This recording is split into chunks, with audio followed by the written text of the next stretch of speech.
Ntar bapak pulang kerja nih, dia kan menghidangkan makanan. Puji hadirin, kau masak enak banget deh. Aku GoFood bang, oh GoFood. Pantesan enak tumben. Ya nih Masjid Al-Bahri rahimani wa rahimakumullah. Alhamdulillah hari ini tanggal 6 Sya'ban. Apa 5? 6 ya, 6 Sya'ban 1444 Hijriah. Kita semakin dekat dengan bulan suci Ramadan. Mudah-mudahan Allah panjangkan umur kita, bisa sehat, berkah, ya, banyak rezeki, bisa ketemu dengan bulan suci Ramadan. Minggu kemarin peringatan Isra dan Mi'raj. Cuman tanggal merahnya hari Sabtu, jadi nggak berasa ya. Jadi 27 Rajab minggu yang lalu hari Sabtu peristiwa, ada 2 peristiwa. Satu Isra, yang kedua Mi'raj.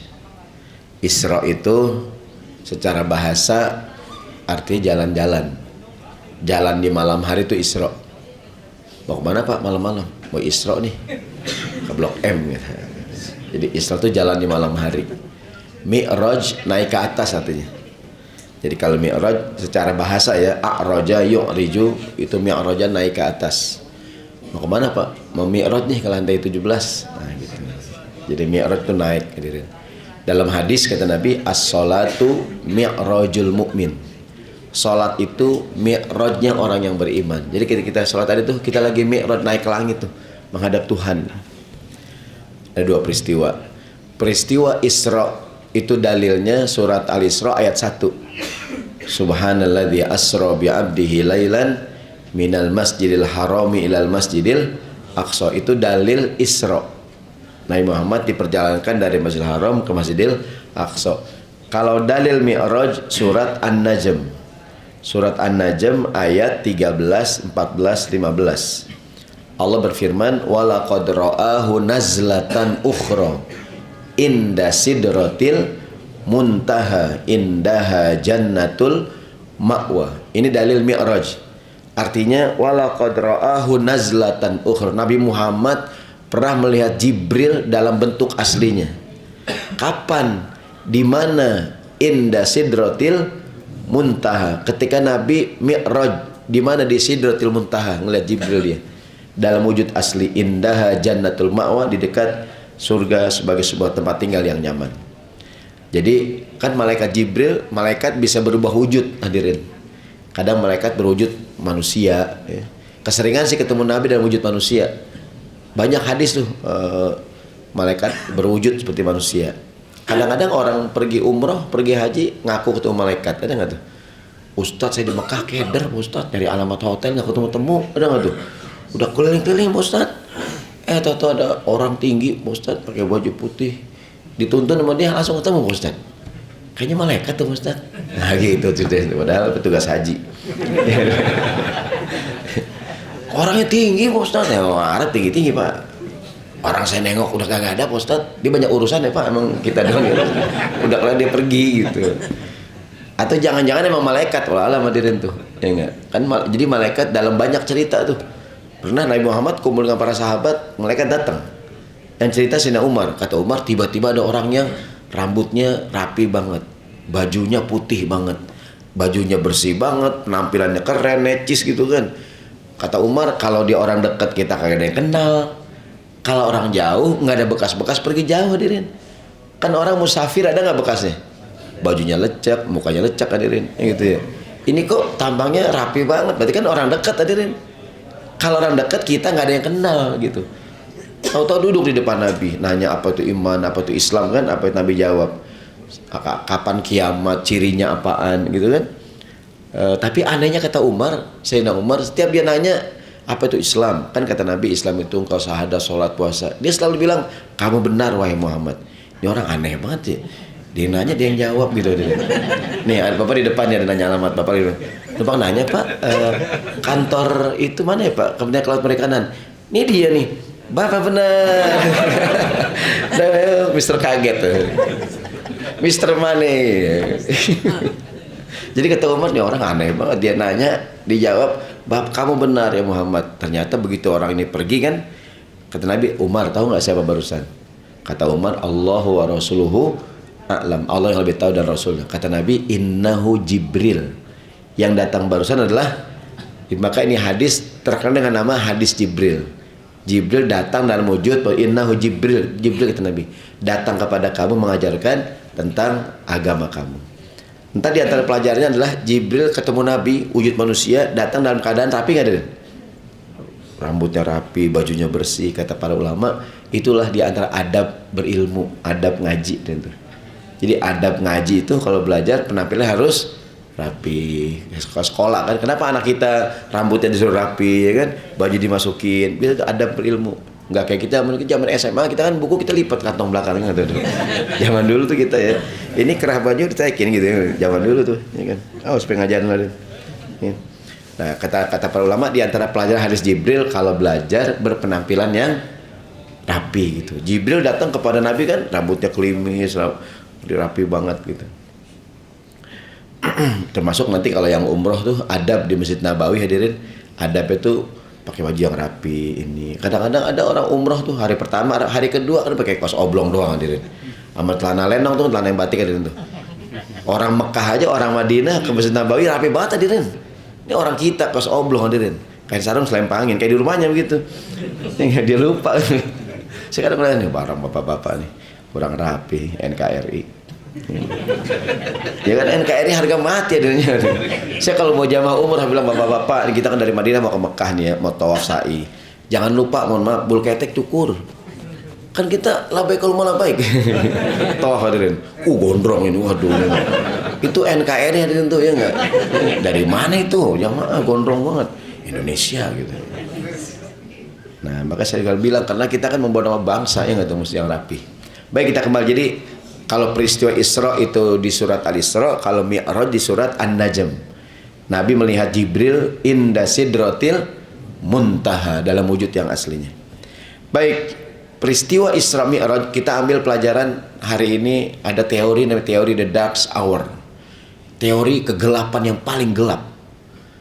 Jadi ada namanya teori begini, bunyi teorinya. Setiap akhir menjelang titik sukses, seorang akan menghadapi tantangan yang luar biasa sulitnya. Jadi setiap akhir menjelang titik sukses nih, setiap orang biasa akan menghadapi kesulitan yang paling sulit dalam hidupnya. Isra Mi'raj terjadi pada tahun ke-10, 10 kenabian. Tahun itu namanya Amul Huzni, tahun duka cita, tahun kesedihan. Ibarat susah lagi puncaknya susah, Nabi itu. Ibarat menderita, puncaknya menderita. Ibaratnya sedih, puncaknya sedih. Tahun berapa? 10 kenabian. Apakah yang terjadi? Begini ceritanya. Nabi jadi menerima wahyu umur 40 tahun, ya kan? Menjadi Nabi dan Rasul 40 tahun. 3 tahun pertama dakwah secara sirriyah, sembunyi-sembunyi. Ada 2, dakwah sirriyah, dakwah jahriyah. Sirriyah sembunyi-sembunyi, jahriyah terang-terangan. Kayak sholat nih, zuhur, asar, sholat sirriyah. Maghrib, isya, subuh, sholat jahriyah. Kalau nikah jahriyah nih, jangan sirriyah. Karena ada orang nikahnya sirriyah, ada nggak tuh? Pasti buat orang kelautan nih. Nggak tahu kalau perikanan. Aduh, jadi satu ya, jadi satu deh. Jadi kalau nikah itu kata Nabi harus jahriyah. Nikah itu terang-terangan kata Nabi. Kata Nabi, a'linu hadzan nikah. Umumkan pernikahan kamu, kata Nabi. Bikin di masjid. Kenapa akad nikah di masjid? Itu tempat yang umum, hadirin. Yang ketiga kata Nabi, wadribu alaihi biddufu, pukul rebana biar rame itu. Jadi kalau nikah itu diapain? Diumumkan biar orang semua tahu. Jangan sirri, harus jahriyah. Baik, 3 tahun pertama dakwah sembunyi-sembunyi, door to door. Yang ditawarkan Nabi hanya orang yang Nabi yakin dia mau. Istrinya Khadijah, Abu Bakar, kayak teman-teman dekatnya lah. Itu berapa? 3 tahun nih. Tahun keempat turun ayat fasda bima tu'mar wa a'nid al musyrikin. Sampaikanlah yang diperintahkan kepadamu, berpaling orang-orang musyrik. Ini ayat jadi dalil dakwah secara terbuka. Nabi naik ke Bukit Sofa, Nabi panggil tuh, ya ma'asyara Quraisy, Bani Hashim, Bani Muttalib. Dikumpul sama Nabi. Kata Nabi, lau ukhbirukum anna khayalan min wara hadzal wadi. Kalau aku sampaikan pada kalian, ada di belakang bukit ini nih, ada satu pasukan yuridu ayyughiru alaikum, ingin menyerang kalian. Kira-kira percaya nggak, kata Nabi? Dengan omonganku nih, percaya nggak? Kalau di belakang bukit akan ada pasukan yang akan menyerang kita. Aku bicara begitu, kalian percaya nggak? Mereka bilangnya ma jarrabna alaika kadziban. Selama ini engkau nggak pernah bohong, wahai Muhammad. Artinya mereka percaya nggak, Diren? Percaya. Baru Nabi bilang, ketahuilah aku adalah Nabi utusan Allah. Wah, itu reaksi beragam tuh. Ada yang percaya, ada yang beriman, ada yang termasuk yang keras tuh Abu Lahab. Dia bilang tabban laka ya Muhammad alihada jama'tana. Cilakalah kau Muhammad, cuman ngomong ginan doang kan ente ngumpulin kami. Ya kan? Tabban laka. Turunlah surat tabbat siada abi lahabi watab. Cilakalah Abu Lahab dan semua perbuatannya. Singkat cerita, 3 tahun sembunyi-sembunyi, 4 tahun jadi 7 ya. 3 tahun sembunyi, 3 tahun terang-terangan, 7 tahun. Makin hari makin banyak tuh yang mengikuti Nabi, terutama pada musim haji. Tiap musim haji datang orang dari luar Mekah ke Mekah, ya nggak? Kesempatan Nabi sampaikan, aku Nabi Rasul gitu. Nah, orang kafir berpikir dibiarkan berbahaya nih, maka orang kafir pasang orang tuh. Setiap gerbang kota Mekah nih dipasang orang, ngapain?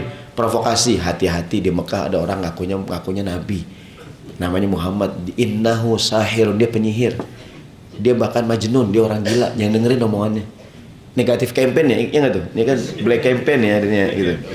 Pokoknya di Mekah ada orang gila, ada orang ngaku namanya Muhammad, jangan didengerin omongannya. Itu kan negatif campaign, tapi kan sebenarnya menguntungkan Nabi, hadirin. Apakah keuntungannya? Setiap orang yang datang langsung tahu di Mekah ada orang namanya Muhammad, hadirin. Kan orang bilang negatif campaign kalau di kalangan baik bisa menguntungkan ya, gitu kan. Karena kadang terbit buku nih, bikin buku, dia bikin di sampulnya setelah bertahun-tahun dilarang terbit, akhirnya terbit juga. Karena orang penasaran, hadirin. Yang larang bininya, hadirin, yang larang. Udah ngapa bang, jangan dibikin, kagak laku gitu. Kita kan sangka dilarang pemerintah ya gitu kan. Ini dilarang bininya. Buku nggak bagus bang, jangan diterbitin itu. Setelah 10 tahun dilarang terbit, akhirnya terbit juga. Gak ada yang larang, hadirin, bini yang larang. Kan kesannya eksklusifnya nggak tuh? Jadi orang tuh kalau orang bilang kalau dizolimin ya, kan jadi begitu tuh, jadi naik katanya. Kaidahnya kullu mamnu'in marghub. Setiap yang dilarang-larang biasanya bikin penasaran gitu. Ada pintu bacaan itu, awas jangan dibuka. Kamu penasaran nggak? Penasaran, dibuka. Gini doang gitu. Ada tulisan, gue bilang juga apa, lu jangan dibuka gitu kan. Saya bilang ibu-ibu, suami jangan larang-larang, biarin aja, antepin. Bukan begitu Pak? Oh, larang juga ya. Kalau makin dilarang makin nakal dia, ya kalau didiemin aja biarin dia. Nakal banget katanya. Jadi singkat cerita 4 tahun tuh Nabi orang ke Mekah didakwahin. Makin bertambah tuh, tahun berapa? Tahun ke-7. Wah, kafir Quraisy kepikir gimana nih kalau didiemin. Strategi berikutnya strategi pemboikotan. Jadi Nabi Muhammad, keluarganya, Bani Hashim, semua tuh yang Islam nggak Islam dikumpulkan satu camp gitu, satu kampung, dikurung Nabi, tidak boleh ada yang bertransaksi, nggak boleh jual beli, nggak ada yang menolongin, tidak ada pernikahan. Berapa tahun? 3 tahun hadirin. Dibuat suatu perjanjian bahwa tidak boleh ada yang menolong Muhammad dan keluarganya. Di kulit kambing digantung di Ka'bah, gitu kan? Setelah 3 tahun ternyata itu kulit kambing dia habis dimakan rayap hadirin tuh. Dengan habisnya itu surat, maka berakhirlah pemboikotan. Berapa tahun? 3 tahun. Tuh masa paling sulit tuh. Nabi cerita, sahabat cerita. Bahkan kata sahabat, na'kulu awraqas syajar. Kita makan daun-daunan yang biasa dimakan oleh binatang ternak tuh. Mohon maaf ya. Sampai ketika kami buang air kayak binatang gitu. Kayak emang makan daun-daunan gitu maksudnya. 3 tahun tuh. Sepuh jadi 3, 4 ya. Ditambah 3 jadi berapa? 10 tahun selesai pemboikotan nih. Di boikot 3 tahun, Khadijah sakit, hadirin, meninggal dunia. Setelah berakhir pemboikotan, Khadijah istri Nabi yang mendukung dakwah dengan hartanya, dengan segala macam, meninggal dunia. Sedih nggak Nabi? Sedih banget hadirin. Sampai itu tahun dikasih nama tahun duka cita. Saya bilang ibu-ibu, saya tanya hadirin, Nabi Muhammad istrinya meninggal sedih nggak? Gak ada yang jawab. Nabi hadirin, istrinya meninggal sedih nggak Nabi? Sedih hadirin. Ibu-ibu, orang laki begitu tuh bu, saya bilang. Gak percaya ibu ya. Itu mah Nabi tat katanya. Kalau laki sekarang mah yang nangis separuh doang nangis ini, yang ngelirik loh ininya. Siapa berikutnya nih gitu. Nanti Khadijah meninggal, beberapa waktu kemudian pamannya Abu Thalib juga meninggal lagi. Maka kafir Quraisy makin berani menghalangi dakwah Nabi. Nabi kasihan dengan para sahabat kan, diintimidasi, ditangkap. Kata, udah kalian pindah aja dah. Dari Mekah sahabat disuruh hijrah kemana? Ke Habasyah, ke Ethiopia. Di Mekah udah gak ada harapan. Udah ada pergi dah, pindah. Termasuk anak-anak Nabi itu. Istrinya meninggal, hadirin. Nabi sendirian. Istrinya meninggal, Khadijah. Kan Nabi tidak punya istri yang lain ketika dengan Khadijah. Sendirian Nabi, anak-anaknya hijrah ke Habasyah. Nabi milih hijrah juga kemana Nabi? Ke Taif, ya kan? Ke Taif dengan harapan di Mekah ditolak, di Taif diterima. Ternyata di Taif bukan disambut, malahan sambit tadi itu, ya kan? Lempari batu, dibilang gila, sampai Nabi itu berlari tuh kan, ada kebun anggur kan, milik kakak beradik Utbah dan Syaibah tuh. Dan Nabi berlumuran darah bersama anak angkatnya tuh, Zaid bin Harisah. Dulu kan panggilnya Zaid bin Muhammad kan? Bersama Zaid bin Haris. Nabi itu berlumuran darah, ada kebun anggur. Nabi Israel ada pemilik anggur tuh, kebun. Wah, kasihan banget tuh orang, dia nggak kenal Nabi. Dia punya budak namanya Adas. Adas, kasih minum tuh orang, kasihan. Akhirnya dia bawain minum, bukan lem mineralnya, bukan itu. Dia bawain minum waktu itu sama anggur, hadirin. Ya nggak? Nah, sebelum minum Nabi bilang Bismillahirrahmanirrahim. Ini si Adas nih, budaknya yang punya kebun, kaget. Dia, emang ada Tuhan lain selain Lata, Uzza, Manat? Kan dua orang Arab itu kan Tuhannya kan Lata, Uzza, Manat, Hubal. Ini berhala paling besar nih yang di kota Mekah. Nabi tanya, kamu siapa, nama kamu? Adas. Min aina anta? Dari mana kamu ya Adas? Kata Adas, ana min Nainawa. Saya berasal dari kampung Nainawa. Kata Nabi Muhammad, itu kampungnya Yunus bin Matta. Kata Adas, kamu tahu Yunus bin Matta? Kata Nabi, innahu nabiyyun wa ana nabi. Dia nabi, aku juga nabi. Langsung nangis tuh Adas tuh, nangis ya kan? Kemudian dia peluk Nabi dan menyatakan Islam dia. Kata para ulama, ini contoh namanya pelipur lara. Kan Isra Mi'raj pelipur lara. Isra Mi'raj itu tasliyah namanya, pelipur lara hadirin. Tapi ada ketika Nabi lagi sedih-sedih tuh, ya Adas Islam. Nabi gembira nggak hadirin? Habis dilemparin batu, ditolak, ada walaupun budak Islam hadirin. Nabi gira nggak nih? Namanya hiburan-hiburan kecil hadirin. Kadang kayak kita kerja, ya nggak tuh? Kayak petani di sawah, ya nggak tuh? Lagi macul, ya nggak nih? Menemukan belut, ya nggak tuh? Lagi ketemu handphone Nokia terbaru gitu. Wah, ya nggak? Wah, dari mana nih? Itu kan kadang-kadang nemu ikan gitu, itu hiburan gitu ya. Singkat cerita, Nabi minum, ada Islam, Nabi pergi tuh. Nabi masuk ke kota Mekah, nggak bisa pulang hadirin. Kan di Mekah diusir Nabi. Di Mekah nggak ada orang, istrinya nggak ada, bayangin. Bayangkan Nabi Muhammad sendirian hadirin. Istrinya meninggal. Bayangkan kondisi seorang, istrinya meninggal, anaknya udah nggak ada, pada hijrah ke Taif. Sahabat juga kosong hadirin di Mekah. Nabi nggak bisa masuk Mekah tuh. Akhirnya beliau ketahan di luar Mekah tuh. Mungkin kalau Bapak pernah umroh di sini Ma'la, makam Khadijah, maju dikit ada namanya Masjid Jin. Ya, diabadikannya Masjid Jin. Maju lagi baru Masjidil Haram. Nabi nggak sempat, malamnya Nabi Qiyamul Lail, sholat malam, Qiyamul Lail. Diceritakan, dikabarkan ke Nabi ada rombongan jin lewat, ya kan? Mendengar bacaan Quran Nabi, qul uhiya ilayya annahu istama'a surat jin. Istama'a nafarun minal jinni faqalu inna sami'na Qur'anan ajaba, diwahyukan kepadaku ada sekelompok jin mendengarkan bacaan Quran. Apa kata jin? Inna sami'na Qur'anan ajaba, kami mendengarkan bacaan yang sangat menakjubkan. Kata jin, fa'amanna bihi, kami beriman. Ini juga tasliyah, pelipur lara. Orang-orang gak beriman, bangsa jin beriman hadirin tuh. Maka itu tempat diabadikan yang nama Masjid Jin. Semoga belum umroh bisa umroh ya. Tadi dikasih tahu terus kalau habis sejarah di kota Mekah kan, ini Ma'la makamnya Khadijah, ya kan? Ntar maju dikit itu ada Masjid Jin. Ntar maju lagi baru Masjid Nabawi itu.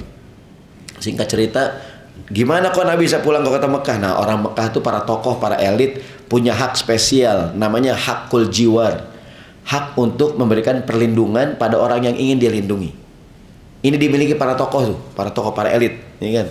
Ada seorang tokoh Quraisy namanya Al-Mut'im bin Adi. Dia kesian sama Muhammad. Muhammad kan cucunya Abdul Muthalib. Muhammad itu keponakannya Abu Thalib. Dia itu suaminya Khadijah. Abdul Muthalib orang terpandang di Mekah, walaupun udah meninggal ya. Abu Thalib juga terpandang. Khadijah juga wanita terpandang. Jadi Muhammad itu bukan orang sembarangan. Al-Mut'im bin Adi, dia kesian karena dasar kemanusiaan. Dia bilang Muhammad boleh masuk ke Mekah di bawah perlindungan saya. Nah, dia punya 2 orang anak, disuruh mengawal Nabi. Bawa apa tuh? Seret, lato-lato. Oh bukan ya, pedang. Lato-lato, tok. Dia menguruskan pedang, dikawal Nabi tuh, ya kan? Belum lama di Sulawesi ya, ada pengantin dikawal sama lato-lato ya, baris ya, tok ada aja lah berita ya. Akhirnya dikawal oleh 2 orang anaknya, Al-Mut'im bin Adi. Nabi masuk ke Mekah. Nah di saat itulah pulang masuk ke Mekah terjadi peristiwa Isra Mi'raj. Jadi dalam kondisi yang supaya kita bisa gambaran kenapa Allah ajak jalan-jalan. Hadirinnya nggak tuh? Untuk linuriyahu min ayatin, diperlihatkan tanda kebesaran. Kalau kamu didustakan, kamu disakini, lihat tanda kebesaranku. Gitu tuh. Nah sekarang apa pelajaran dari peristiwa ini? Yang pertama pelajarannya adalah buat kita semua ini para suami, kesuksesan suami itu diantaranya karena dukungan istri. Hadirin, ditinggal wafat oleh Khadijah, sedih nggak Nabi? Oh sedih hadirin, ya kan? Pernah saya bilang di sini bahwa pemimpin kita nih orang bilang Pak Soeharto hebat hadirin, tapi kata orang Ibu Tin yang hebat, gitu tuh ya. 96 kan Bu Tin meninggal dunia kan, saya ingat lagi di Mina tuh, lagi pergi haji 96 tuh, di Mina rame Bu Tin wafat gitu kan.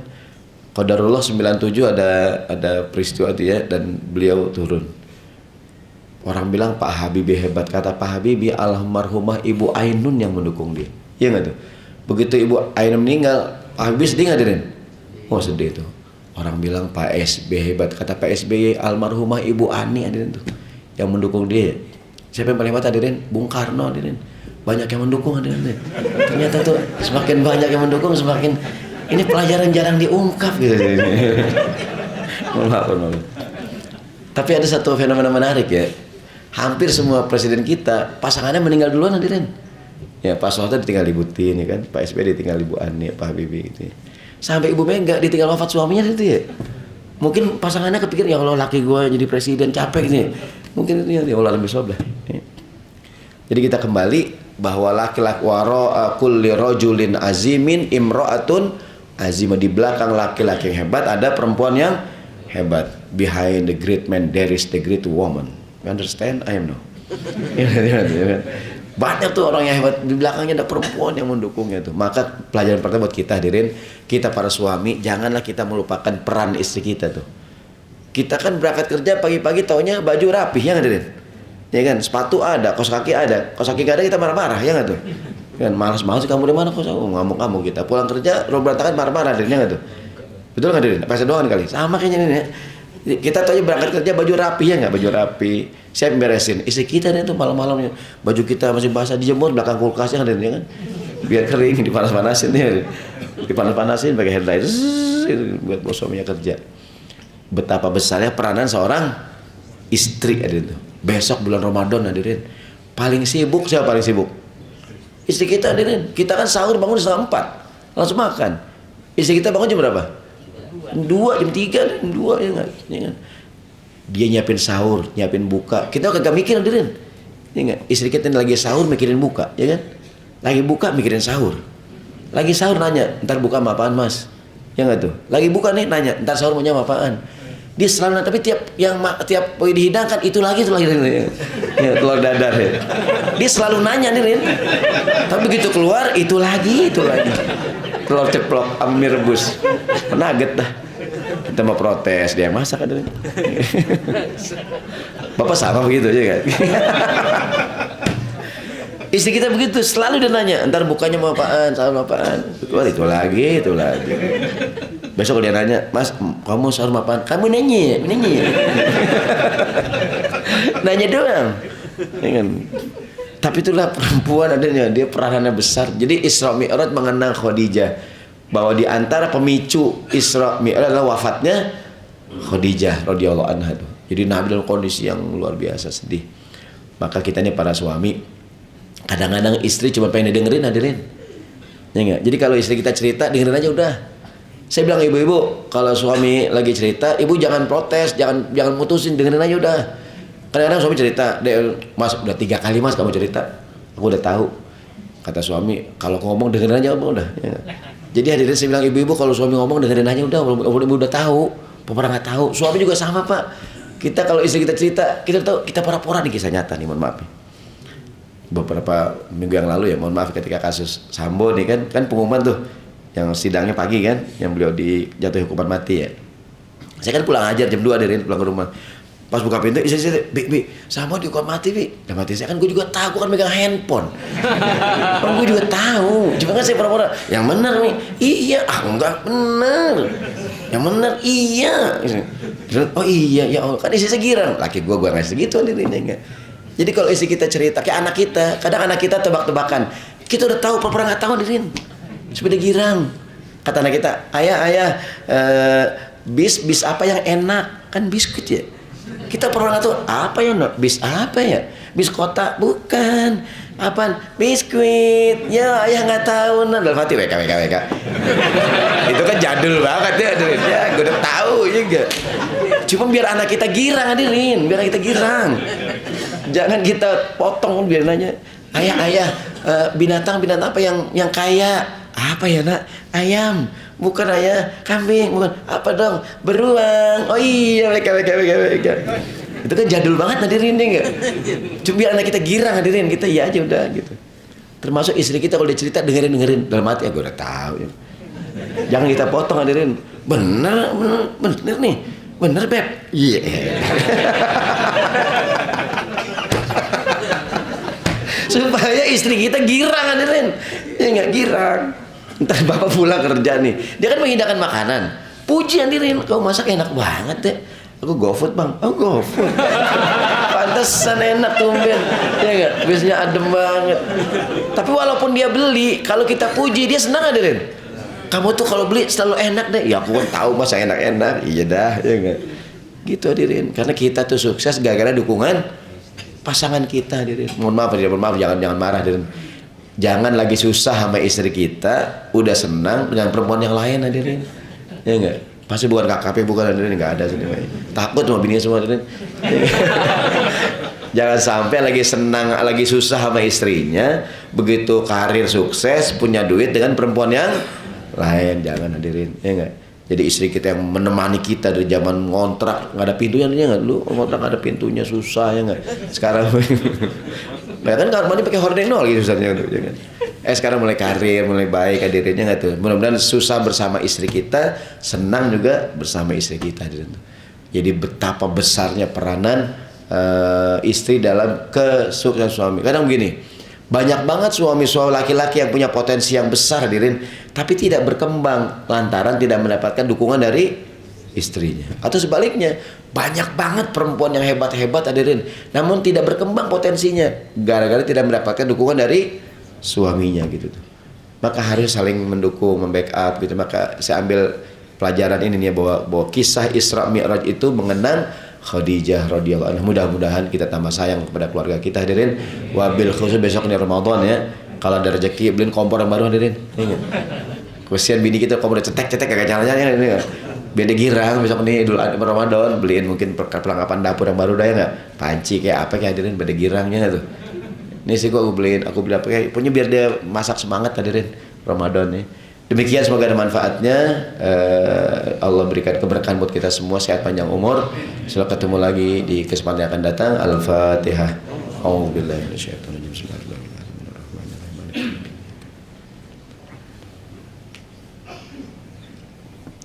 Bismillahirrahmanirrahim. Astaghfirullahaladzim ya Rabbil alamin. Allahumma sholli ala Muhammad wa ala sayyidina Muhammad. Allahumma anfa'na bima 'allamtana wa 'allimna ma yanfa'una. Rabbana zidna ilman warzuqna fahma. Rabbana ighfir lana dhunubana wa dhunuba walidina warhamhum kama rabbayana shighara. Da'wahum fiha subhanakallahumma wa tahiyyatuhum fiha salam wa akhiru da'wahum anil hamdulillahi rabbil alamin. Mohon maaf. Assalamualaikum warahmatullahi wabarakatuh.